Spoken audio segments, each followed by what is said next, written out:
Good morning, guys. It's Dr. Steve, master of the subconscious mind and doctor who fixes 100% of orthopedic issues not related to cancer, fracture, or infection. And I want to go over why you're misunderstood when you go on the spiritual journey. And if you choose the path of being on a spiritual path, you will be misunderstood. Others that are only focused on the 3D world and what they can see in front of them will be triggered. That's just what it is. And it will challenge you. It will push you to try to succumb and test you where you are at, and it's all opportunities for growth. So when you go on the spiritual journey and you start to trigger others, you have to understand that there is no place, there is no time, there is no where, there is no thing. None of that matters. Everything that you see in front of you is a figment of your imagination. It doesn't matter. So you surrender your soul is what you do, and you just do as needed and guided by the divine. That's all that you're doing. You don't have a care in the world. See, people are triggered and challenged by you because they have old, outdated belief systems when you're on the spiritual journey. So, these belief systems are just of the mind. So they think, work hard, play hard, you have to force life to have what you want. When the material possessions don't really matter, but you can still have all those things and not have to work hard, right? It's all just doing what your mission work is. Just showing up, living in sacred duty every day, and the universe provides for you. No attention, with no attachment to the outcome, but knowing it's going to happen. It will come to you every single time. People concern themselves over death and in the families, and while you have to have pity and sympathy for them for their belief system and being sad, a spiritual master understands that there is no death. It's just energy being recycled. There's nothing that's apart from you, and so it's a figment of your imagination. And that person that you are attached to, their soul is still there, and it's still with you. And in that place, you find comfort, and it doesn't make you sad. Right? So, germ theory. Everyone's scared of germs and getting sick and dying. First of all, when you die, you don't really die, so there's nothing to be really afraid of. But the other thing too is being sick, is actually an opportunity.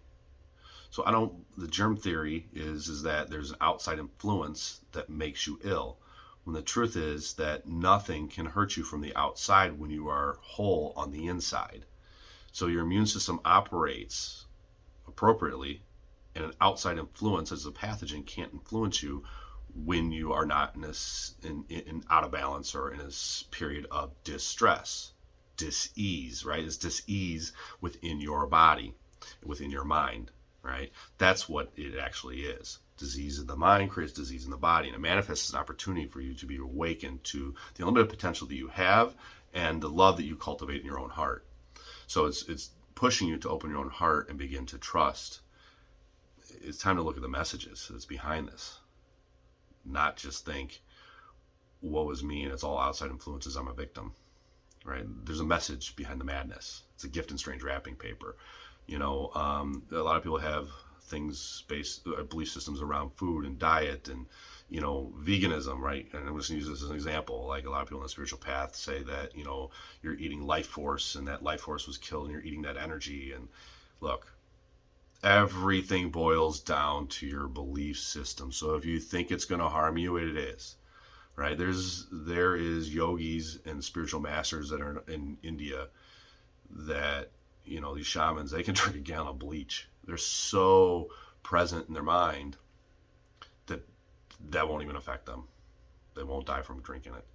They've just gotten just so disconnected. I don't even say disconnected, but they've just gotten so present and disconnected from outcomes and surrendering in their mind in the right place that they can do that, and it doesn't cause them any harm.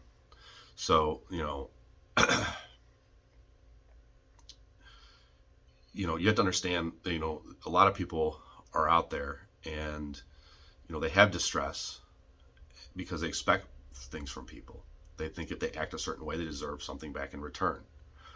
And the truth of the matter is that when you are in that space, that does cause distress and follows with disease.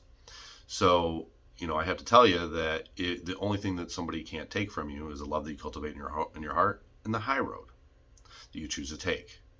And when you take that attitude, It doesn't matter anymore.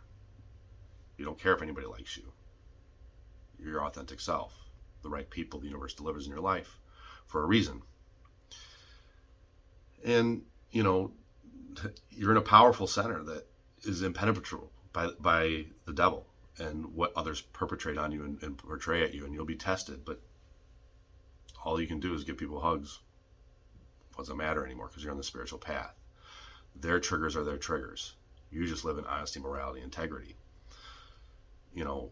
Everyone wants to do and force life through the solar plexus, through here. When the reality is all you have to do is be. All you have to do, and I've said this before, is open your heart and love unconditionally. And as soon as you do that, the universe gives you messages because you trust. Love is trust. And so now your intuition is there and you speak your truth. There's nothing more that needs to be done. All is delivered unto you as promised. So there's no reason ever to be depressed, because if you are depressed, you're living in the past. If you're sad, you're living in the past. If you're anxious and concerned and worried, you're living in the future. All you have to do is be present. Present time consciousness. Boom, right now. What do I need to do right now? You know your intention, you set it, you know what's going to happen, you know what the universe wants you to do, and you just live it. That's it. And you deal with what you got in front of you at that given time is the opportunity to heal. So it's basically what you're working on doing is surrendering.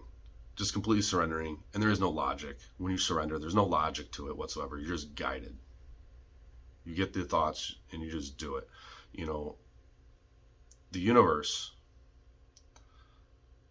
basically provides 100% of everything you need in surrender and trust, because that's unconditional love. That's just the inner knowing. That's what you have to strive for. Everyone's thinking that they have to seek out happiness. And, here's the thing. Happy, sad, they're the same. People are like, oh, why are you so happy all the time? How do you deal? Because I just be. There's no happiness, there's no sadness, it's the same energy. You just exist. That's all it is. There's no reason for either, because I'm not living in the past, I'm not living in the future. I'm just present. And so, in that space, when there is no care and there is no control, what happens is the news doesn't matter anymore. You don't care what's going on, right? We live in a dualistic world. There's good, there's bad. You can judge it if you want, but it's positive, it's negative, it's darkness, it's light, right? It's a dualistic world. And so where there is darkness, what you have to understand is you choose your path. There's the darkness and there's the light. Which path do you want to choose? Because it is the light of the sun that brightens the darkness. But the darkness can never brighten the sun.